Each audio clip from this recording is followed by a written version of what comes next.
भद्रक जिला बासुदेवपुर ब्लॉक अंतर्गत करंजाड़िया ठारे महाप्रभुंक बाहुड़ा यात्रा रे रमाकांत सेवा फाउंडेशन अध्यक्ष श्रुतलतिकांत प्रधान तथा पिंटू बाबू निर्देशक्रमे रमाकांत सेवा फाउंडेशन समस्त सदस्य उपस्थित रही माउसी बलिरू प्रभु जगन्नाथ बलभद्र सुभद्रा रथ दौड़ी को धरी रथ टाणिले।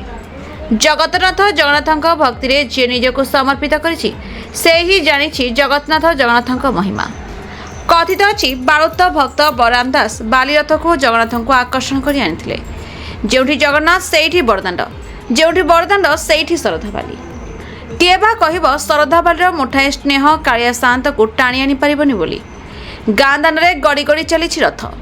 घंट शब्द जगन्नाथमय लगुच करंजाड़िया परिवेश। रमाकांत सेवा फाउंडेशन सदस्य माने जगतनाथ जगन्नाथ जगतर कला ठाकुर दारुदिया जगन्नाथ भक्ति निजको हजाई देछंती। 10,000 ऊर्ध्व भक्त मानकर पई श्रुतलतिकांत प्रधान और पिंटू बाबू प्रसाद सेवन व्यवस्था करथिले। एथे जोग दैथिले रमाकांत सेवा फाउंडेशन अध्यक्ष श्रुतलतिकांत प्रधान तथा पिंटू बाबू करंजाड़िया ग्राम पंचायत अंचल एवं रमाकांत सेवा फाउंडेशन सदस्य माने उपस्थित थे।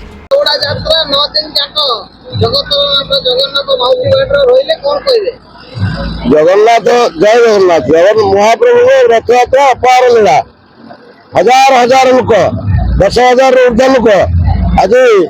रमाकांत सेवा फाउंडेशन ये अंचल को लोकार्पण कर गाँव को बड़दान कर बुझे आउ कि कहवार नहीं। जय जगन्नाथ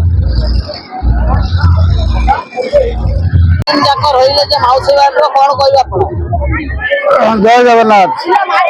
विश्व प्रसिद्ध पवित्र बाहुड़ा यात्रा रे समस्त जगन्नाथ प्रेमी भक्त मान को अनेक शुभेच्छा और हार्दिक अभिनंदन रही। यह आमर करंजाड़िया एकमात्र जगन्नाथ मंदिर रथ यात्रा रे महाप्रभु जाइए मौसी बाड़ी को आज मौसी बाड़ी 9 दिन रही आज श्रीमंदिर को फेरुंट एटी अन्य नीतिकांति अच्छी पदरपणा सुनावेश जयती विजय ये सब कार्यक्रम हम आप तो देखुए आज रथ बाहुड़ा यात्रा हजार हजार जगन्नाथ प्रेमी आज महाप्रभु को रथ को टाणी टाणी आउंट यह एक आनंदर उत्सव आम ग्रामर समस्त व्यक्ति मान सहयोग आज आमर ये रथ यात्रा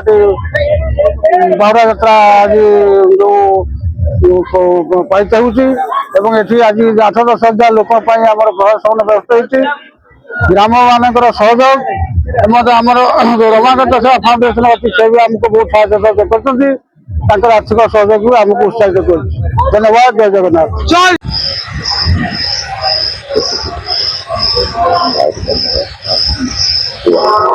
आज पवित्र बाहुड़ा यात्रा रे जगन्नाथ मौसी बाड़ी 9 दिन रहा आज फेरी कौन कह आज्ञा आपण फाउंडेशन तरफ आज अन्नदान कर प्रथम तो आम फाउंडेशन परिवार तरफ ओडिशार समस्त भाई भौणी गुरुजन मान बाहुड़ा यात्रार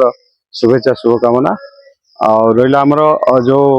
करंजाड़िया जो आम रथ टाणी मौसी माँ मंदिर में आसिक 9 दिन हम जगन्नाथ बलभद्र भौणी सहित थे से पुणी आज बाहुड़ी मंदिर को से परिप्रेक्षी में आमर रमाकांत सेवा फाउंडेशन सदस्य मैंने 7-8 दिन हम तार गोटे अरेंजमेंट करते किसी भक्त को प्रसाद सेवन व्यवस्था होता सेटा आज तार प्रसाद सेवन जो व्यवस्था होता है आज सीटी चली कौन वार्ता देवे युव समाज को आम तो सब गोटे बार्ता देचु जे भगवान को भरोसा रे बाट चल सत्य न्याय को पाथेय करके चल परोपकार पर भरोसा रख जो माने टिके तले अच्छी से साहाय्यर हाथ बढ़ाओ